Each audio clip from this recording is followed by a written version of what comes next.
บายดีพ่อแม่พี่น้องเบิดสุขุสุคนเด้อมื้อนี้ก็พบพ่อกับส่องสะหงอีกแล้ว อันสะหงออกมาหน้าเนาะพี่น้องเนาะมื้อนี้ก็ได้สิมารีวิวข้าวหวานออกแล้วบ่ช่วงนี้พ้นกาตกอะลีอะลอเนาะตกตกแห้งแล้วก็ตกซุมื้อแต่ว่ามื้อนี้เนี่ยบ่ฮู้ว่าสิตกจักโมงอีกนี่นะเพราะว่าปกตินะซ้ำนี่นะพ้นตกแล้วมากับไอ้อ้วน2 คนน้ำก็อ่างบางอันก็หวานได้แล้วบางอันก็หวานบ่ทันได้เนาะ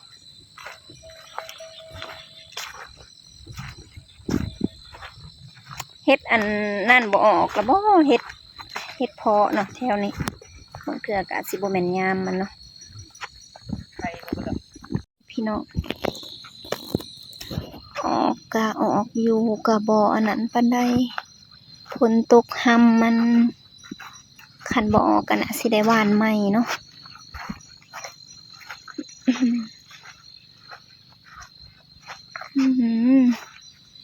น้ำอ่างเลยน้ำยังสุ่มอยู่แถวนี้ก็ได้ไม่ไหวเห็ดเดียวเหรอฮะเห็ดจูบบ่มีตัวนี้บ่มีทางลงบ่ได้สิบ่มีทางลงเหรอแล้วไทยนะเห็ด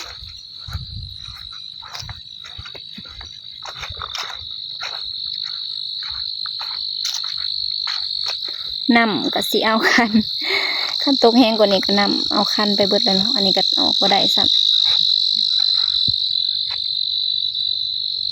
หวานก็จักสิได้กินพอซ้ำใดเนาะบ่เคยหวานจักเทื่ออันนี้เป็นปีแรกปกติเฮ็ดละโงกอันนี้แถวนี้นะป้าเฮ็ดบ่เลยเนาะเฮ็ดละโงกออกแต่ว่า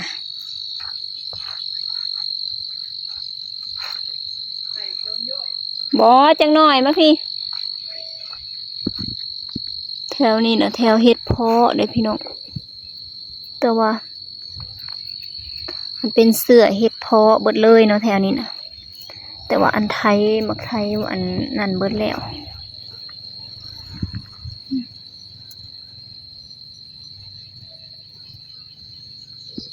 ตัวออกก็ออกตัวบ่ออกก็บ่ออก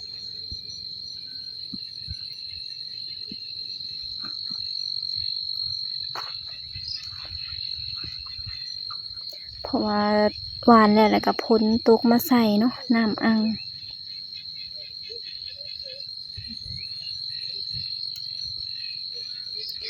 ทีนี้ก็ค่ำแล้ว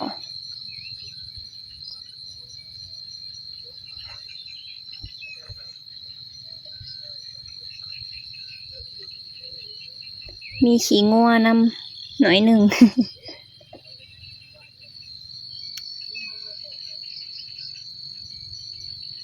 ผู้ลงหอดปูนหัวเขาตัวนั้นทางนั้นก็ยังอันทางก็เคี้ยวหน่อยหนึ่ง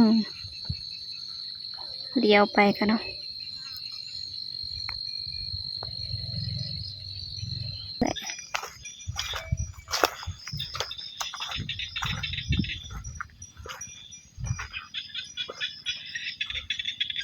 เสียงกบเสียงเขียดห้องออบแอบ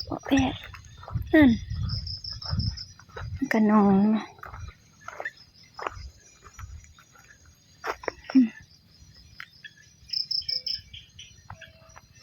ขำแล้วพี่น้องมันรีวิวหน้าอีกมันก็ได้รีวิวไปเรื่อยๆเนาะ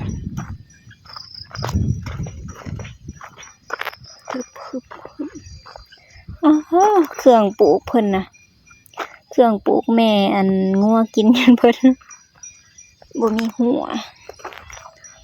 บ่มีมันก็เลยอันยวมบ่แหละเหลือแต่อันหัวซิงคือหัวซิกเซอร์เนาะ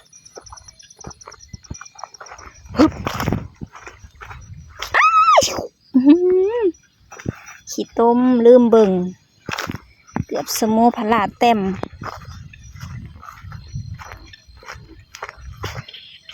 สิพามาเบิ่งน้องแถวนี้ก็ เดินเฮ็ดเนาะเดินเฮ็ดพอแต่คือบ่เห็นออกแต่เก่าหลาย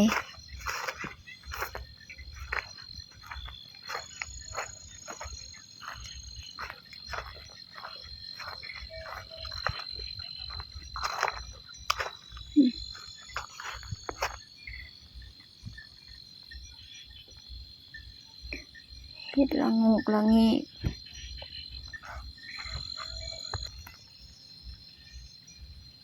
มืดแล้วก็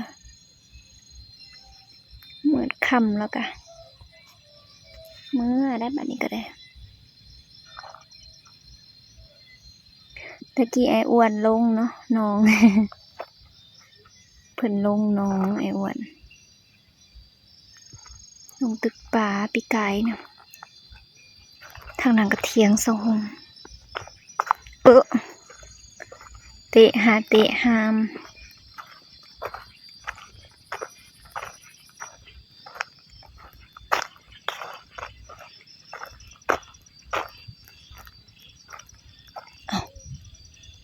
คือลมแต่อยู่บอนเดียว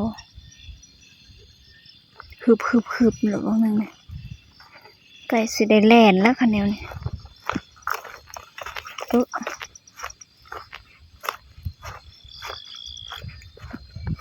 ทางนี้ก็เป็นนาเหือเนาะแม่นเบิดเลยนี่นะให้นาแต่ว่าเห็ดบ่เบิดเนาะมันหลายโพดก็เลยเห็ดเอาแต่ทางลุ่มทางเทิงนี่ป้า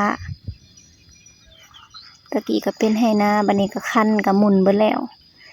ในหันกระดำเอาเนาะตะกี้แต่4-5 ปีก่อนซุมื้อนี้เฮ็ดเดินให้งัวกินหญ้าไว้ให้งัวแล้วก็เฮ็ดแต่ทางลุ่มหั่นอันนี้เป็นเดินเฮ็ดเพาะเด้อนี่แต่ว่ามันบ่ทันได้ฮอดยามออก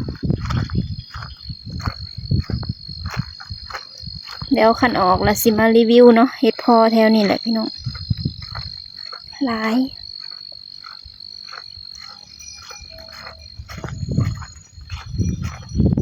กับบ่หลายดอกเว้าไปแล้วเนาะก็พอได้แกงปีกายนี่เนาะมันสิมีอยู่คลิปเก่าพี่น้องสะหงหาเฮ็ดเพาะแต่ปีนี้ก็บ่ฮู้ว่าสิได้หรือบ่ลมมาแล้วบ่แม่นฝนสิตกแล้วบ่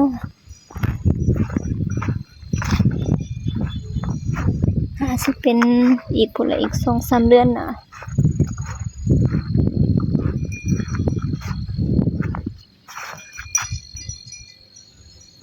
เอารีวิวทางไปพี่น้องไปบ้านศรีวิไลเนาะ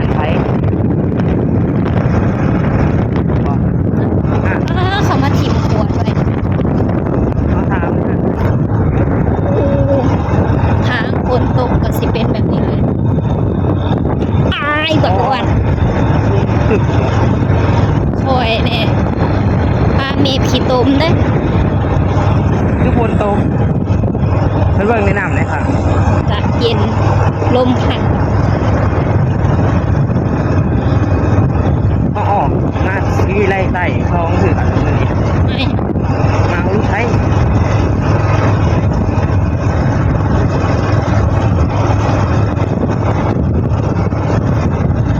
จะคือบ่ใช้หุ่น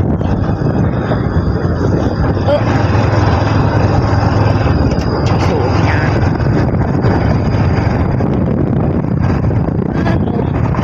ลมแห้ง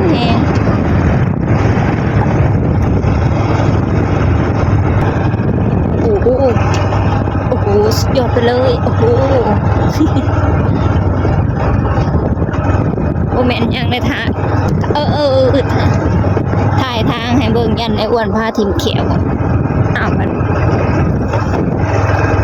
พาบูหันบูดีอยู่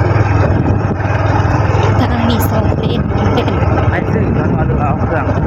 ไปเอาเครื่องมาจากซื้อไปบอกมันไกลก่อนแม่งไว้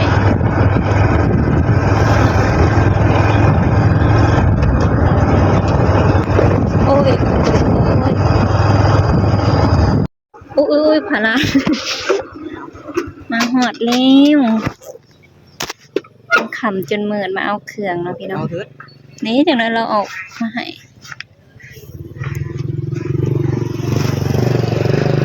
ขำแล้วเนาะฝนตกใหม่ทางก็สิเป็นแบบนี้แหละพี่น้องเอ้ย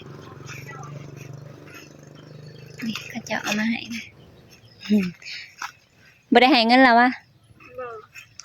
ขอบเจอให้เลยไปนี่นะวันนี้